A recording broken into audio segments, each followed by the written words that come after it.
Stream. It's Thursday night. We're happy to have you here. We've got a really interesting show. Great guest, a friend of the show, Donald Best, who actually lives up to that name, if you can believe it. He's one of the best investigative journalists in Canada. And he's working on a really interesting story that I doubt that any of our viewers and listeners have heard anything about. We're going to get to that in a moment. Before we do, well, first of all, welcome, Donald. Great to have you here. I think it's your first time on our show, although we've seen you many times on Jason Levine and elsewhere. But thanks for being here. It's great to have you on the Grey Matter live stream. Well, it's great to be with friends, and I'm really excited about what we're going to talk about tonight. And, just I'm so excited about the good things that are happening when ordinary people do access to information requests from their kitchen tables. And that's how this story started. And, All right. they just can't hide it. They just can't hide the things that good people, ordinary Canadians, are finding out, and it's just incredible. I know you've got your own stories, but Yeah. tonight we're going to talk about secret medical experiments today on Inuit children. There you go, folks. There's your teaser. We're going to get there. Wow. We're going to get there. We've got a few housekeeping items. You'll see the book is here, Lies, Laws, Liberties. It's available on Amazon and Kindle. So if you will buy the book, it supports everything we do here at Grey Matter. We're very grateful for that. We've had a lot of great feedback about the book. It's not on any bestseller list. We didn't expect it would be because of its content. But as I said, if you want to support what we do on the show and find out more about some of the topics we cover, that's a great way to do it. I want to mention also we've got an excellent interview out this week with another investigator, an American man named Nils Gravilius, a legendary Los Angeles detective, a former Pinkertons detective, and he talks about the deep state. So that interview just dropped. I think you're really going to love it. Also, our most recent commentary entitled Canada's Silent Tyranny. This is on Bill C2, C4, C8. Oh my God, I'd like to see my way clear of these bills. C19, C12, on they go. And some of that discussion I think is going to mesh with what we're talking about tonight, because of course they're trying to censor us. They're trying to silence us and make it impossible to find out about some of the things that Donald Best is investigating. Another really exciting development on the show is Dinesh D'Souza, the best-selling author and filmmaker, is going to sit down with us on November the 10th, so watch for that in an upcoming episode. We also have a very exciting announcement. I can't say too much at this point about our relationship with Daystar. Watch for that, one of the biggest Christian broadcasters in North America, so watch for that. So who do we have in the show? We said Donald Best, really renowned, award-winning Canadian journalist. As I said, he's a frequent guest on the Jason Levine Show. And we're talking about a very specific story that Donald's going to talk about, but also in a broader sense, Canada's relationship with Indigenous peoples. Most of you who follow the show know that I'm a First Nations person myself. My great-grandfather was a hereditary chief. But, the relationship with between our government and the broader society, Indigenous peoples, is really based upon a hypocrisy and what Goebbels called a big lie. So, for example, we've got these land acknowledgements everywhere. We've got big court cases handing out huge awards. We've got just today the top general in our country crying on TV about systemic racism in the military. But at the same time, as you'll see from my shirt, we've got a serious problem in terms of murdered Indigenous women that our government is doing nothing about. We've got the Kamloops hoax. My wife will tell you that I called that right off the top. I knew that was a hoax from the very beginning, and I can explain why. We've got people on reserves living in third world squalor, and we have Indigenous peoples in our north really being used as human guinea pigs, and Donald's going to talk about that. So, Michael, before we Yes. dive in there, I'm going to throw it over to you, and you can talk about how people can subscribe and support the show, if you wouldn't mind. Yes, I feel like I need a top hat and a cane because I kind of feel like the ringmaster today. Have I got a couple of elephants for you, ladies and gentlemen? But yes, thank you, ladies and gentlemen. As we've heard in the past, sharing is caring. I know that every child needs to be taught to share, as do people watching online. So hit that share button, ladies and gentlemen. We want to grow the numbers for Gray Matter tonight. And a special thanks to those of you that have gone over to YouTube and have helped our numbers get up. So we're not at the cumulative 3,000 yet, but we're close to monetization. And so, if you could just, even if you watch them on mute, have your browser open and watch a few of those Gray Matter episodes and read the subtitles if you like. I also want to thank all the people that have been engaging with us on YouTube and leaving comments and questions on YouTube. Those have been great. We know that Leighton's got a great following and interaction on X. So if you want to support the show in a non-monetary related way, watch us on YouTube a little bit extra over the next 7 to 10 days. Leave those comments and thumbs up, all the things that the algorithm likes. We're really trying to push that over the monetization line. And so we're pushing hard, and we just need a few people to come up alongside us and push us over that line. So lean into it, ladies and gentlemen. On the YouTubes, we love that. So that was a big one that we were going to talk about. Now, that's the easy heavy lifting that involves no money whatsoever. But if you do want to involve some loonies, toonies, and $50 bills, you can go over to buymeacoffee.com/graymatterpodcast. And that would be very much appreciated as well. And, who doesn't love a virtual cup of coffee? We can't drink it, but we certainly do appreciate everyone's involvement. And then, of course, the book, the sales are still going well. And we appreciate everyone who's bought either a digital copy, like I think Donald picked one up, and Thanks, Donald. the paper one that comes not by Canada Post, but by Jeff Bezos and his minions, however that works. Yeah. So I've gilded the lily far enough. Okay. But it was books, YouTube, Awesome. and Buy Me a Coffee. There you go, Leighton. Thanks, thanks, Michael, for that. And by the way, folks, we're working on volume 2 of the book. It's going to feature Martin Luther on the cover. And that's a segue into October 31st is Reformation Day. So celebrate that. The Reformation is a very important period and moment in human history that really shaped the last 500 years, not just in a religious way. And so I encourage people to find out more about the Reformation. If they're interested in doing that, we had Eric Metaxas, an American author, on the show a couple of years ago, and he actually wrote a great biography, I believe the best biography on Martin Luther. And he talks about it, and you can find that episode on Podbean in the Gray Matter archives if you're interested. So I encourage you to do that. Okay, that's enough of that. Let's get down to our guest. He's taking the time to be here with us, and he's a great guest, Donald. And Donald, what I'd like to do, I know a lot of people who follow our show will be familiar with you and your work, but for those who aren't, I wonder if you wouldn't mind just giving us a brief biopic of who you are, where you're from, and how you came to be an investigative journalist.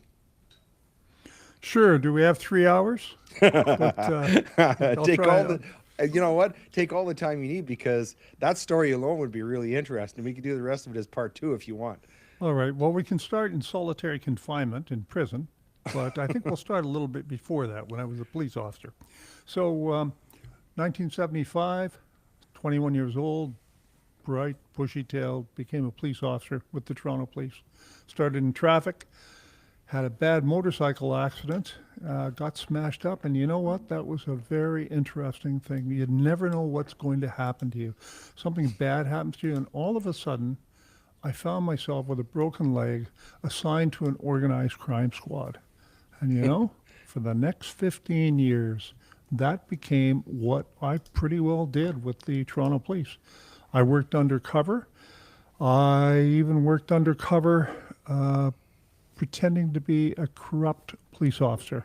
My job was to hunt corrupt police officers. There were a number of us. We were inserted into squads, and we looked at the relationship between police and organized crime. And that was in the early to mid 1980s. Wow. And we did That would be a good way to get your leg broken again. good way. Yes, yes. So we did a good job. We unfortunately or fortunately ended up arresting police officers, going to their homes, doing search warrants on people who we had worked with for a year or two and thought we were corrupt. We actually ended up pretending it was all supervised. We were all wired. We had video. We had the senior crown attorney, and only the chief knew about it. Not even internal affairs knew about it. Really? Yep, that's how bad things were. We were paid hundreds of thousands of dollars by organized crime to look the other way. That's all we had to do. In downtown Toronto and Chinatown and the Vietnamese gangs, we were assigned to look after gambling, prostitution, and all we had to do was look the other way. And once in a while, they would pay us to stage a gambling raid where they would set up flunkies, people off the street that they paid $100 to be arrested. And this was the way it was. And we went in there and we broke that up. Wow. Well, Unbelievable. yes. Well, I got promoted out of it, and everybody in the squad ended up being promoted. One guy even made chief. So, we did a good job. Mm-hmm. Almost sounds like a movie I saw starring Al Pacino. Remember the movie Serpico? Serpico, yes, absolutely. Yeah. He's actually a bit of a friend of mine. Oh, is he? Wow. Yes, he's very interested in the case of Detective Helen Groos, the Ottawa police officer. We'll get to that. But in any event, I spent 15 years with the Toronto Police. And then through all sorts of circumstances, I found myself resigning because I had to choose between my family and a job I really loved. And that's, there's lots of us who have to make that choice. And I ended up having to make that choice. That type of work must have been very, very hard on your family life. Oh, it was. It was. And there's all sorts of work that's hard on family life. But deep undercover, out at 1 o'clock every night, carousing, drinking. I mean, this was all part of the job. We were pretending to be corrupt, and we did a darn good job, I want you to know. Yeah. But yes, at the end of that, I had to make that choice, and I made that choice, and that was a good choice. But I just ended up starting a private investigation agency, and I ended up doing the same thing that I was doing for the next 30 years, only this on a large scale, undercover, looking after frauds. Some of them were hundreds of millions or even into the billions of dollars. Major. I traveled the world. Name a country, I've probably been there, probably worked undercover in it. And our last case my really last major case ended up in Florida before it was the largest civil RICO judgment in that state's history, $269 million US. Wow. And that's what we achieved. And that took. Well, that's the racketeering court, right? That's the racketeering court, but it was a civil case. It was to do with corruption in government in Barbados. I inserted myself there undercover, and we went to the United Kingdom, Canada, United States. I mean, it was just a massive worldwide, and we ended up winning that case. Wow. But during that case, I was traveling the world, and I was in Asia, and I had become involved in a civil lawsuit my company had in Canada. And we were trying to bring that corruption before a Canadian court. This is the same situation that we eventually won in the Florida court. Right. Now in Canada, the court said, you know what, guys, there are some people up here who did commit the fraud, or who are part of the people you're suing, but the venue is not Canada. It should be somewhere else. It should be Barbados. Yeah, right. We had the Chief Justice of Barbados and the Prime Minister were people we were suing for committing this corruption. So, Wow. that didn't work out. You can't have the court case there. So, listen, we tried in England, and this was a case that was 15 years long, really, and it was about $1 billion US dollars. That's Must have what it been a was about. massive investigation. It was a massive investigation, but in all seriousness, it was all me. I inserted myself into, even with the European Union inspectors and vacationing in Barbados, and it was really something. I was paid to pretend to be the bad boy of a rich family. We had an estate set up. We had a company in Gibraltar. We had an estate set up in Spain. I mean, this is just movie stuff, but it's what Yeah. it's what I was involved in. So we eventually won that case. But during that case, there was civil papers flying back and forth in Canada, and I was traveling in Asia, and a number of, unfortunately, 3 corrupt Toronto lawyers told the court that they had served me with certain court papers in a civil case. They had served me personally in Canada while I was in Asia. They told the court that. They knew they hadn't. Yeah, well, it gets worse. I think you know, Leighton. I think we've shared But what this did story Shakespeare before. say? Kill all the lawyers? No, no, no, no. So anyway, what happened was I found out about that. Of course, I found out about it. It was a cost hearing. In other words, we had lost the civil case, trying to bring the fraud case to Canada, and now the other side wanted costs. Right. It's what happens. Okay. Mm-hmm. So during this cost hearing, they told the judge they had served me with papers, and I found out about it. But I wasn't served. I had phoned the court. I had wanting to know what was happening. So they falsified affidavits of service with the court and filed them with the court? That's not all they did, but yes, Wow. that was how they started. Okay. Because you should be disbarred for that. Oh, you should you? Should they make you into a judge? Oh, my goodness. Oh, you want to Only hear the in story? Canada, eh? No, not only in Canada. But what happened is I found out, and I was supposed to be at it's called Victory Verbatim in Toronto. It's a place where people go to have their testimony taken in civil cases. And I was, this court determined and ordered that I was to be there. And they told the court that I had been served personally. Well, I'm in Asia. I can't make it. I think it was in New Zealand. Did you even know that you were supposed to be there? I did not until 24 hours before, Oh, okay. right? Or How did you find out? 18, because I had phoned the court to find out what was happening is the judge was supposed to have given a decision in the costs. How much does my company owe? How much does my side owe for the costs? Right. But instead, the judge said he wanted more information, so he issued this order. So when I phoned up the court to say, how much do I owe? Where do I pay? Instead, they say, oh, the judge has said you're supposed to be cross-examined tomorrow. Well, okay. So I called. And this was in 2009. So I called. And you remember those old conference phones that used to sit yeah. on the desk? They looked like spiders or something, yeah. right? You remember Yep, that? yep. So those guys, they had one, the lawyers, they had one there. And they were surprised when I called because they knew that they had not served me, but they had told the judge. They thought that I wouldn't find out about it and that they would get me in trouble. So I phoned up. Hi, how are you doing, guys? I'm here. They insisted that I come there.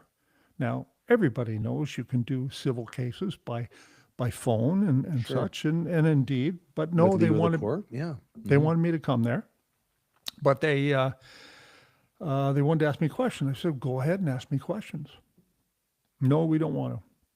I said, well, first, let's get in a court reporter. They didn't have a court reporter there. Why? Because they knew I wouldn't show up because they knew they hadn't served They me. didn't book one. That's right. They That's didn't revealing. book one. You're getting this, lady. You get this. So anyway, look, they refused to get a court reporter, and I said, okay, let's do the questions. They said, you got the order, right?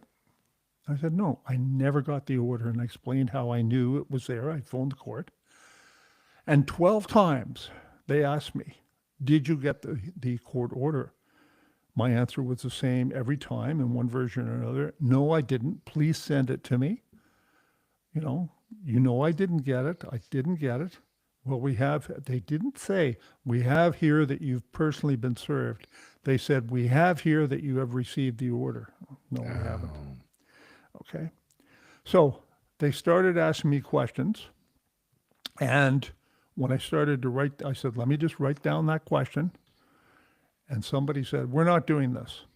So this went on for 30 minutes. I had asked for a recorder to be there, a reporter, so there would be a good record of it. Number two, I had denied 12 times that I had received that. I asked for the order, I asked for the order, and I volunteered to answer questions right there and then. They hung up, Incredible. except it didn't And this was hang. a court-ordered cross-examination. That's right. So it was a court proceeding that they just That's decided right. to. So they hung up. But you know what? They didn't hang up the phone correctly. They pressed the wrong button. So I sat there listening to them as they This discussed is like a John Grisham novel. how they were going to lie to the court. Yeah. Well, he said he got the order, and somebody said, careful, careful. He might have recorded that. And look, we have to talk about it.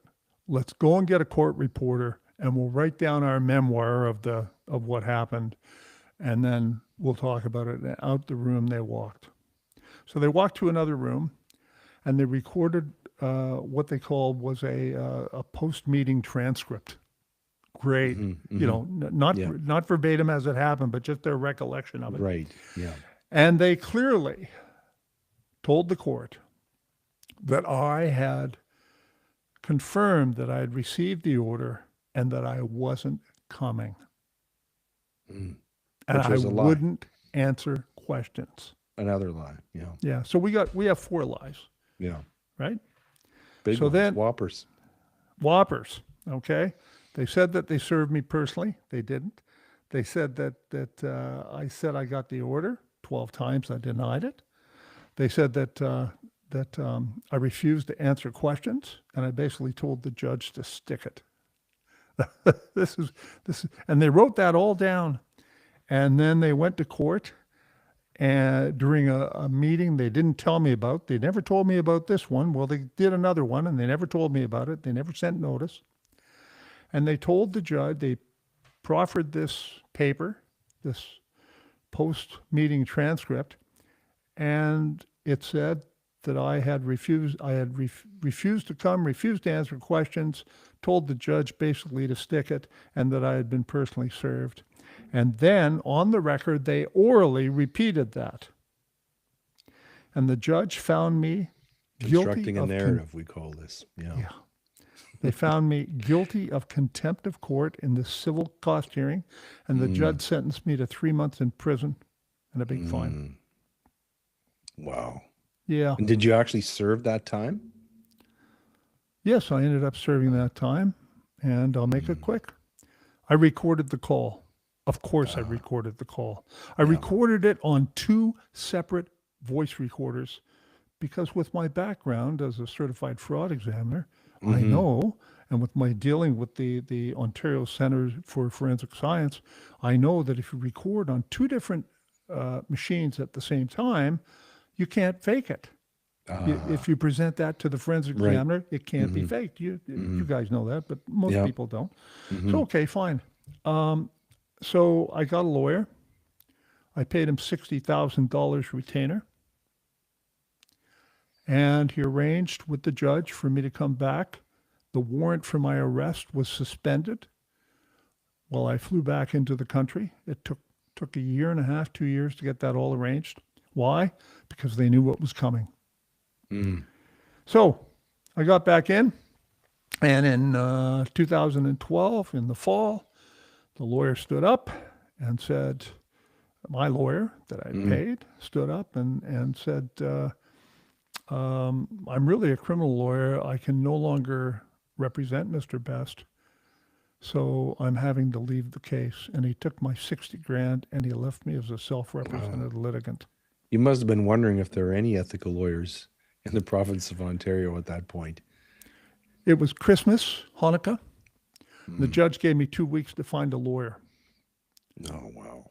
138 Ontario lawyers refused to take my case. 138. I have a recording of every one of them. They said, I'm sorry, I go to the same church as one of the lawyers. I'm sorry, I was in the class. I'm sorry. You were a hot potato. My firm gets work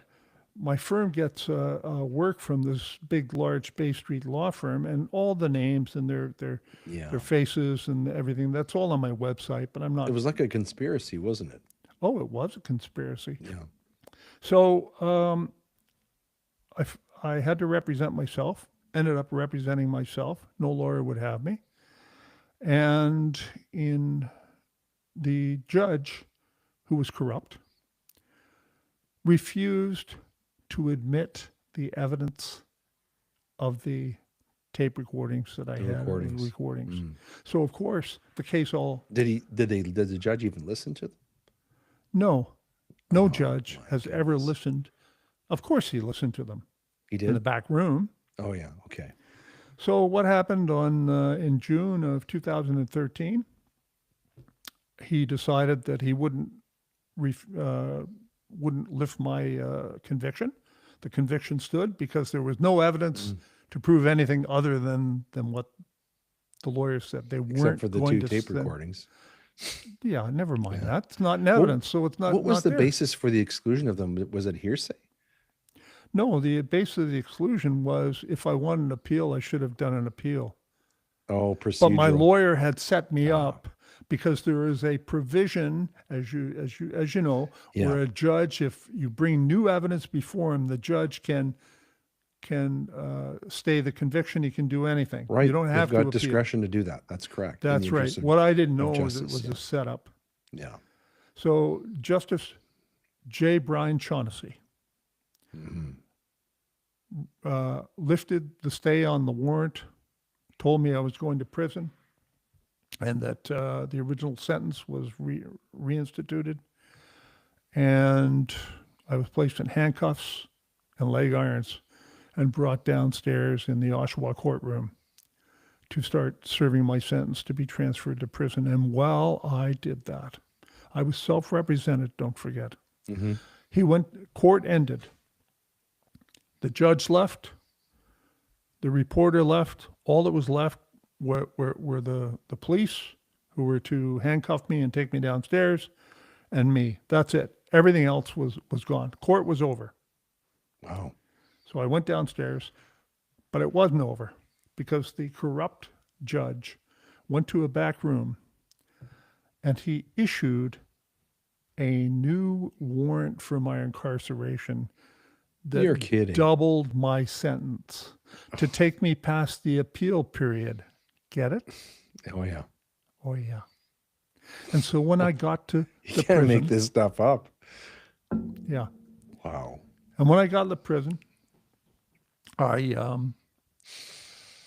the people called me aside, the people that ran the place, the warden, and he says, "What did you do? What did you do to the judge?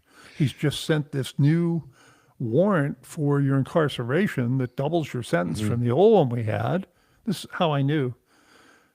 Because the judge made no notation of it in the official court records.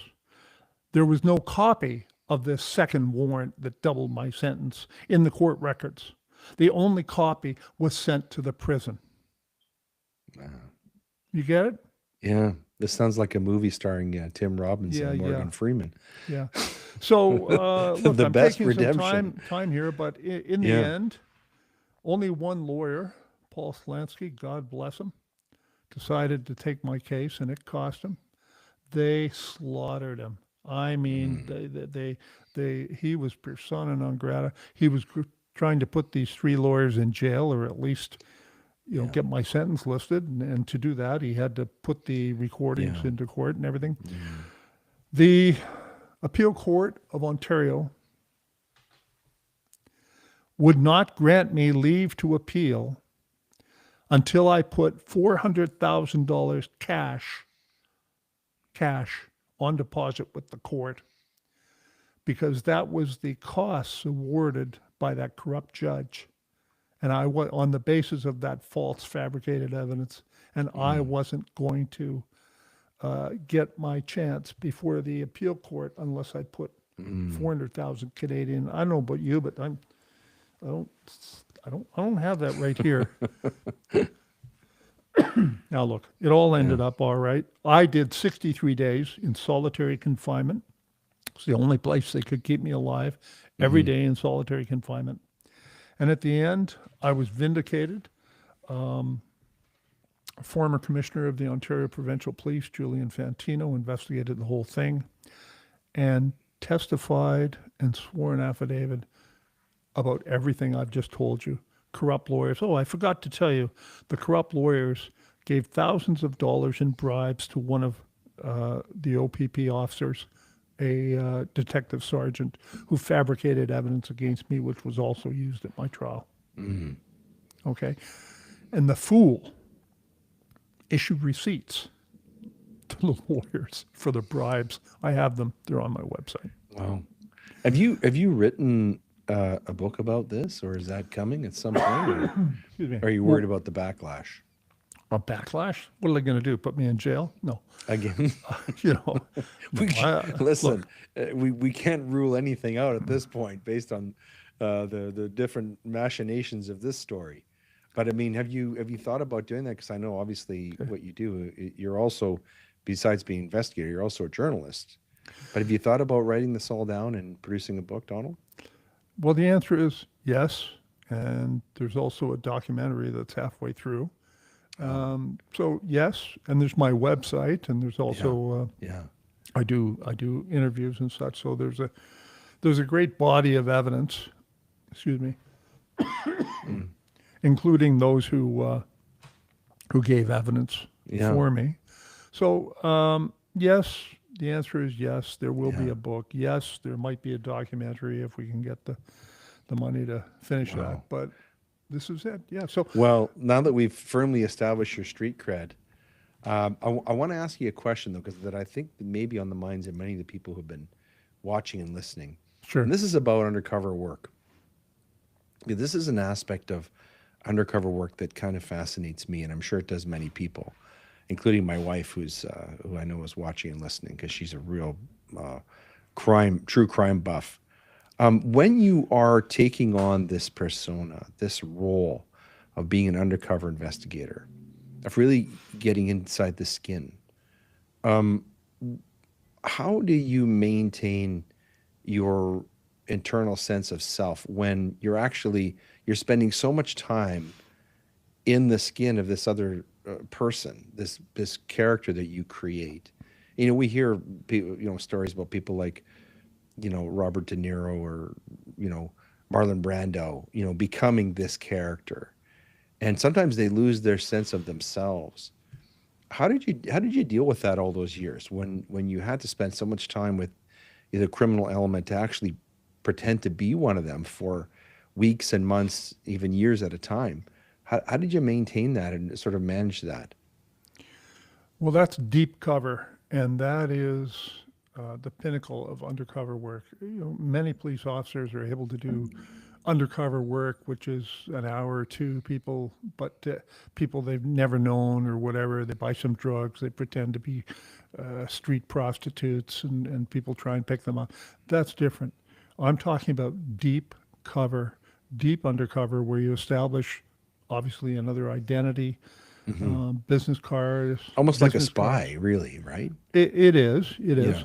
And but the danger there is, and you can see this if you've seen the movie Donnie Brasco. Is pretty, Oh, yeah, pretty yeah. darn good. Great film, Where he yeah. starts getting he forgets who he is, as you say, right? You're into the rule, but you have to remember rule of law. You Yeah. have color of right, but there are certain things you can't do. You can't murder anyone, Yeah. but maybe you can smoke a joint if that's required in the rule, or you can drink booze illegally. After the bar closes. I mean, Yeah. it's all about color of right. But in any deep cover, serious, long-term deep cover investigation, you have to take the undercover operator out, and you have to decompress him for a weekend with his guys, with his buddies, to Yeah. remind him what side he's on. Yeah. Those lines get blurry, don't they? They never got blurry for me, Yeah. Yeah. but I can really understand.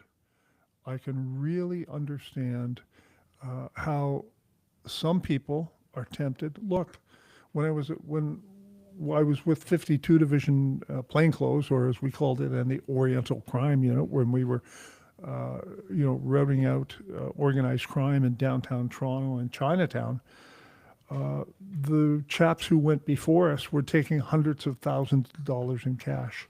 Wow. They had vacations. They took the women. Now we couldn't take the women, and we had an interesting time of dealing with that. We brought along our own squad groupies, who were, of course, undercover police women, No. and their job was to, hang off on us and pretend like we're But girl- that boyfriend, temptation girlfriend. must have been incredible too. Well, people know. took money, didn't they?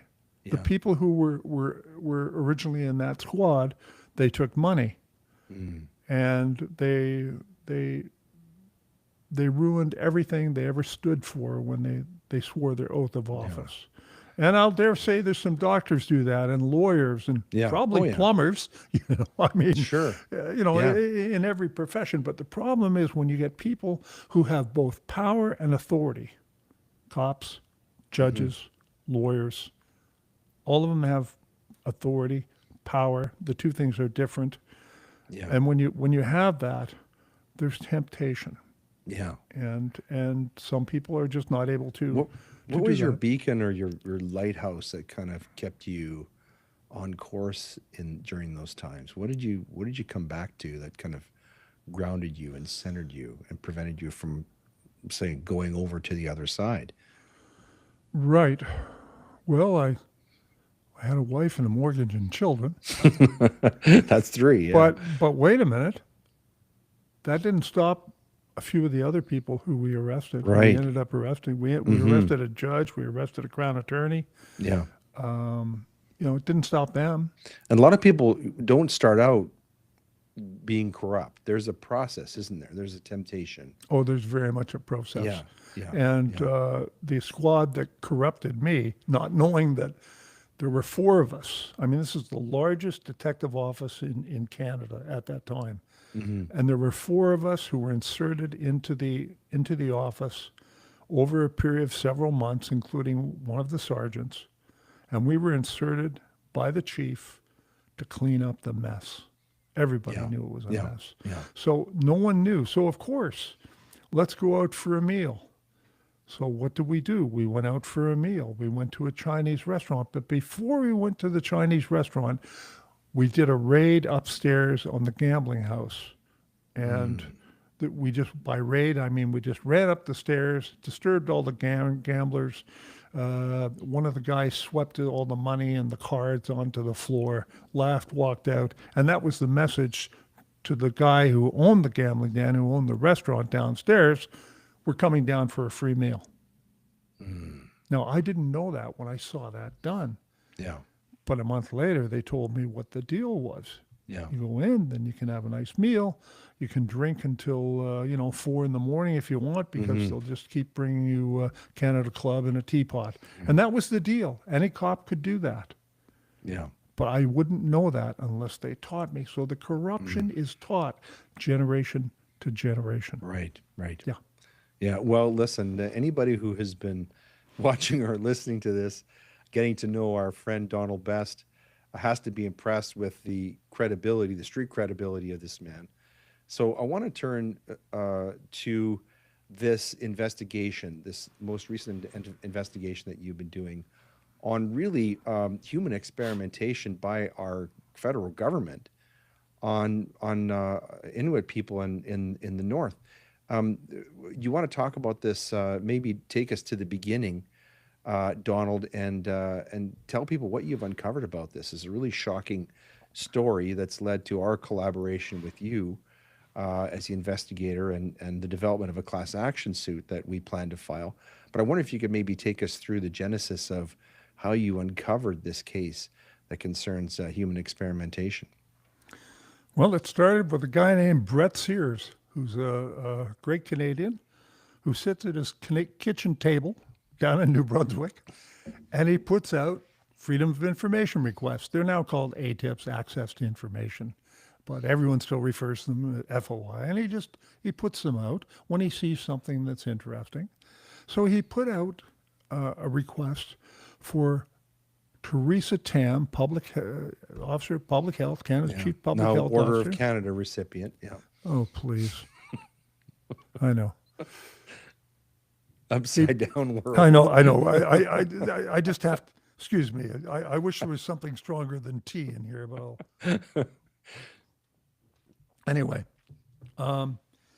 excuse me. So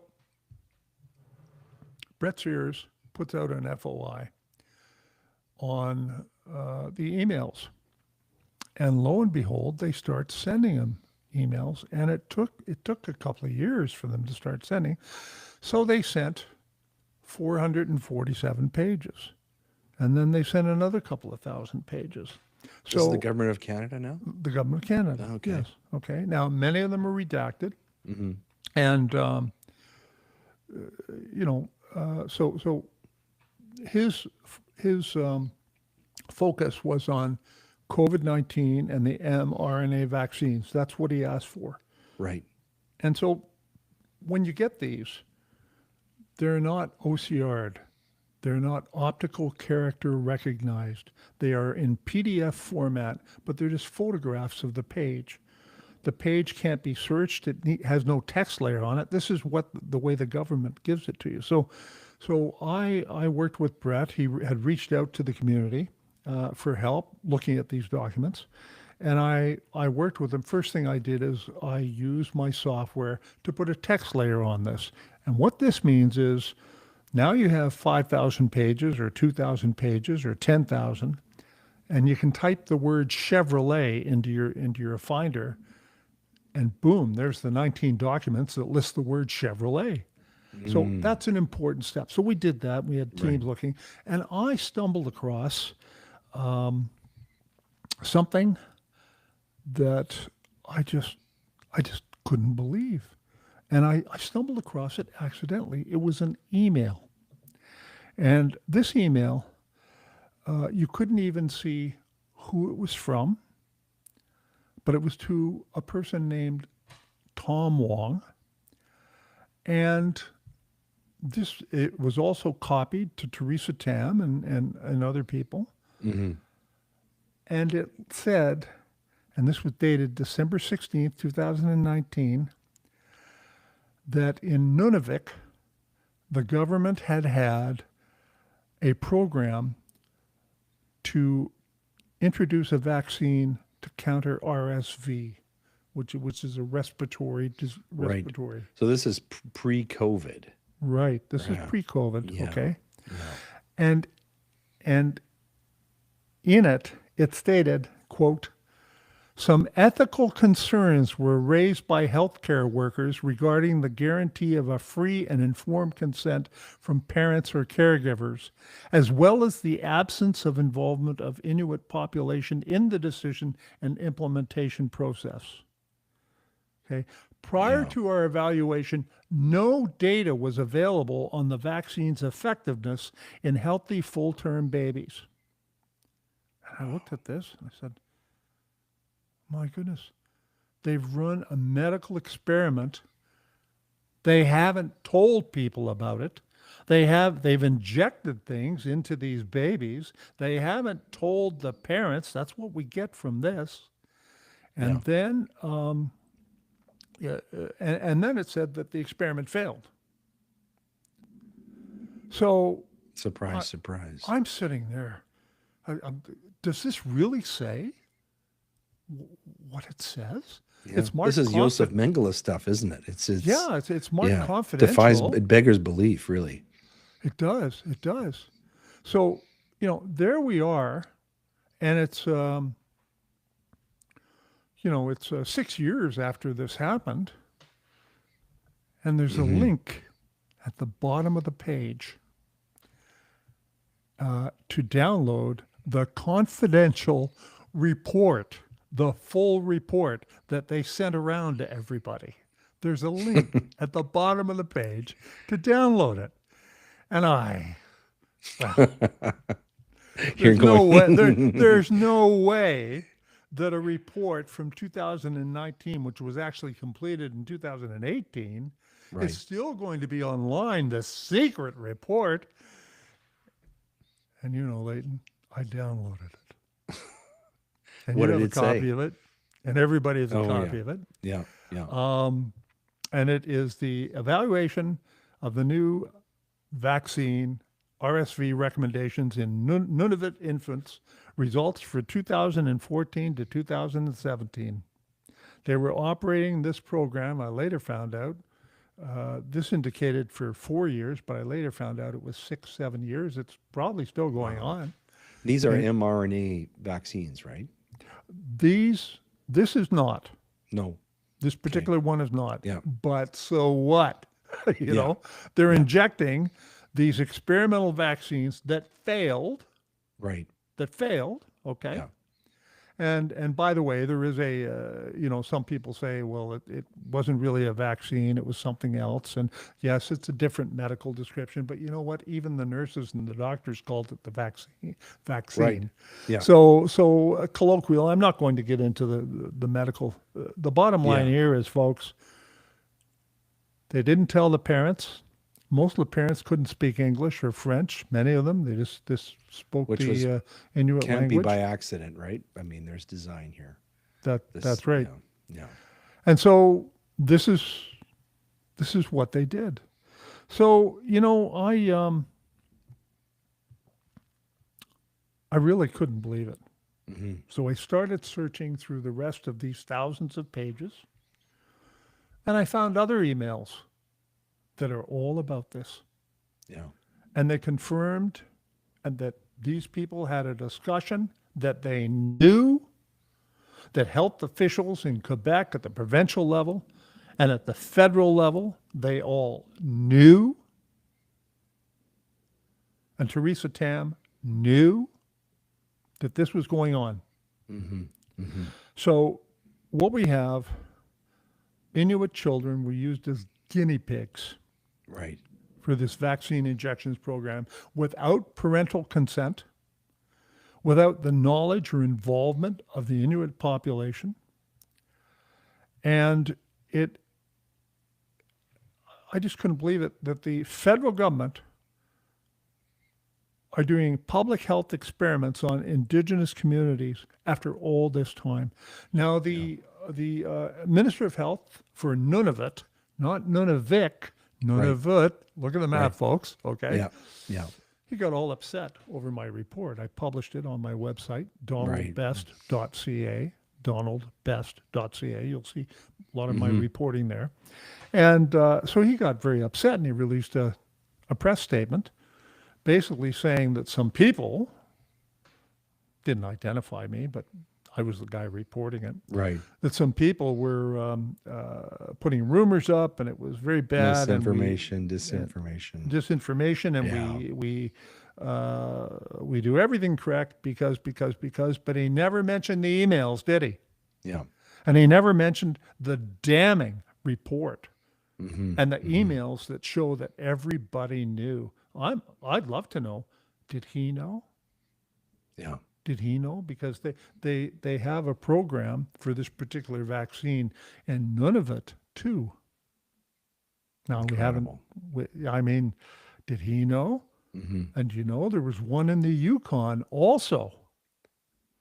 Did they know? Because they sure did in Nunavut. They Right. sure did in Quebec, and they sure did at the federal government level. And some of the health effects are really horrifying of these injections, weren't they? There were, and we have some. Um, we know now. We know that there were adverse events. Hmm. We know some of that, but we don't know it all. And Right. I really think that it's going to take, Leighton, it's going to take a lawsuit. Yeah. It really Yeah. is, to get the information. Now, you know, just a month ago, um, Brett Sears received another batch of information Really? that he had, yes, thousands of pages. They're coming Is because he there's, still making these access to information requests? yes, and Mm. actually he was told that there were tens of thousands of pages, perhaps even almost 100,000, I forget the number, that were coming that would have to be released to him as a result of his original request, but it would take so long because they have to, everything's blacked out. You'll see on my Right. website Yeah. and everything. Redacted. Yeah. So wonderful.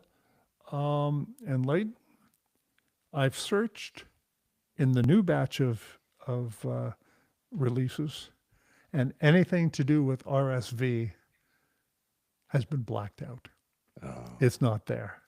you know, Well, the cover up. I Yeah. guess we'll just have to get it by legal means, won't we? Yeah. Yeah. And then the challenge that we're facing right now for people who are interested, part of the reason why we're doing this program, and not only just to raise awareness, is the challenge we're facing is, in order to bring a class action suit on behalf of these people who have been injured and harmed by this experimentation, we need people to come forward who could stand as representative plaintiffs. And this is very difficult to do in these closed communities. And so, we're reaching out to you. If you know someone who has been impacted in this way, we'd be interested to hear from you, because, or if you're listening to this and you are a person who's involved in this, whether it's in Nunavut or the Yukon, we really would need to hear from you, because we need your help to bring all this to light in order to go forward and move forward with the class action. So part of the reason why we've had Donald on here to talk about this is not only to raise awareness, but we need your help. We need to find people who can be the sort of the face of the lawsuit, and to represent all of these children and these families who've been harmed by this. And Donald, have you received all these redacted pages now from Brett Sears, the ones that you talked about that he just that were just provided to him? Do you have those in your possession now, and you're kind of going through them, or? I do Okay. have them. Yes. Yeah. But I've done the searches. I've done the OCRs, and of course Yeah. he publishes everything that he gets online. It's all there for anyone to Mhm. see. But it's quite obvious to me, Leighton, that they have removed anything to do with this particular subject that we're talking about because, well, Yeah. I guess they didn't like the truth coming out. Yes. Now, I want to say about the people who were impacted by this, you may not know you're impacted by it, or you may, or something might have happened. But if you had a child Hmm. anywhere from 2012 to today in Nunavut, in northern Quebec, or I'd say in Nunavut or in the Yukon, if you had a child, you might find in the medical records, or you might recall they were being injected with something and you weren't told why. Or Hmm. maybe you heard stories from your sister-in-law. Who knows? But I can tell you, there are hundreds and hundreds of children that received this medical injection, this experimental injection, without the permission of their parents. Wow. And I've spoken to some journalists in the north. I've spoken to some people. I've spoken to medical people. But other than that response from the health minister of Nunavut, I'm sorry to tell you that none of the legacy media or North media Right. have covered this. Yeah. I'm sorry to tell you now. Yeah. Some journalists have spoken to me off the record. I know why. I know what's happening. I know exactly what's happening. Yeah. And listen, it reminds me of when I was undercover and I had to arrest police officers. We couldn't park our personal vehicle anywhere near a police station for the rest of my career Yeah. because Wow. one of the guys did and it was just trashed. I mean, Yeah. this is the way it is. You think it's any different in a small town in Nunavut? No, it's not. So There's I a understand all cover that. up here, isn't there? I mean, you can There's a sense huge it. cover up. Yeah. And even some community, I'm sorry to say, some community elders are participating in it. And that's quite evident from the secret report that I downloaded. They're participating in it. Yeah. And yet They these would have parents, to, wouldn't they? yes, they yeah. had to. Yeah. And yet Yeah. these parents, some of their children have problems, medical problems now. And they're not told. They're not being told. So it's a terrible, terrible situation. And, this isn't the first time that Canada's medical establishment and government have used Indigenous children as experimental test subjects without consent. No, they did it with with TB and this is you're quite right. This is true, and it sort of highlights again the hypocrisy of our government, where in broad daylight they talk about we have land acknowledgements and they sort of treat the Indigenous peoples of Canada as their private pets, but the reality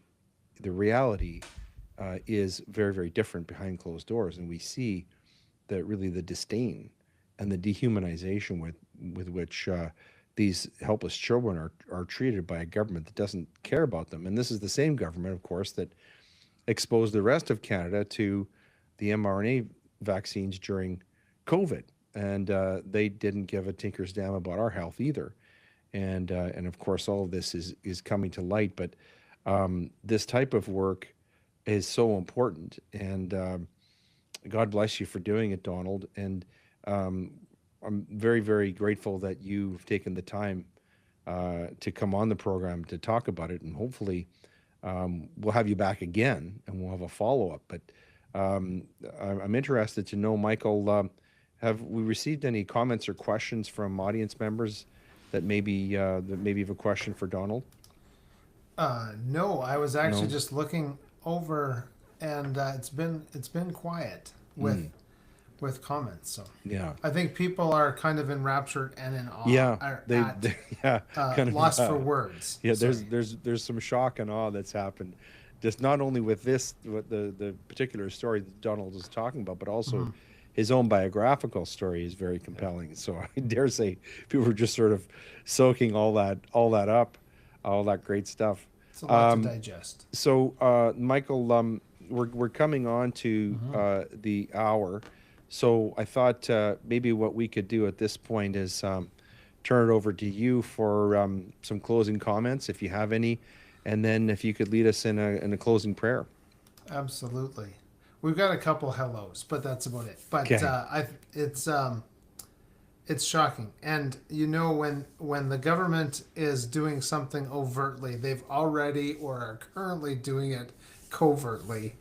Donald probably knows better, and you would know better too, of course, than I would as just a member of the public. But it's diabolical, Yes, Really. that's a great word for it. Yeah, diabolical. And I know someone. Diablo meaning devil. Yeah. Yes, that's right. I know someone that had his wife found that he had been in Calgary Hospital. This was her allegation that he had been experimented on with an experimental pharmaceutical that nobody knew about. Yeah. So it happens, and it's just terrible when they do it to young children, and it makes me think of Margaret Sanger and other people like that.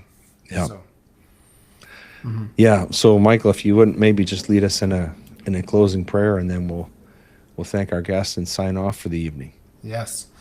Well, thank you, Lord, that we can call you Father and that we can have a relationship with you and we can walk in truth and peace and justice. And certainly this nation needs truth and it needs peace in our hearts and minds, but also in the halls of power. And Father, we pray for your light to shine brightly on those dark places where people would like their deeds hidden in darkness. And we know Scripture tells us that people who are evil love the darkness because it hides their sins. So, Lord, we pray for your light to shine in dark places. And go with us, keep us all safe and in your care and love. In Jesus' name we pray. Amen. Amen. Thanks, Michael. I want to thank Donald Best for being here. I dare say that the content that you've heard tonight will be difficult to find anywhere else. Certainly not going to find it in mass media. And so we reach out to you again. If you think that this is meaningful and it's important, that please support us. Share this conversation with others. And if you want to support what we do here financially, there's ways to do that. Michael mentioned, buy us a coffee, but also just by subscribing and sharing this content. It's very important that we as Canadians who are being constantly censored, that we share important information using these platforms while we have them. Because, folks, they're trying to pass laws right now that are going to prevent us from having these conversations and having people like Donald Best on to share really important information and stories with you. So please, we ask you to please support and share this. But most of all, we thank you for being with us here tonight and for being part of the Gray Matter community. Donald, again, thank you so much for being with us and sharing your time. And we're certainly going to have you back to update everybody on this developing story. God bless you and all of your investigative work. You really are a treasure to have someone who's so ethical and who's willing to, let's face it, stick his neck out and go to prison in search of and in service of the truth. That really resonates with everything that our program stands for and what we believe in, and what our Savior stood for, and that's the truth. So thanks very much for being with us here, Donald, and God bless you and all of your continued work. So thank you, all of you, for being with us, and good night.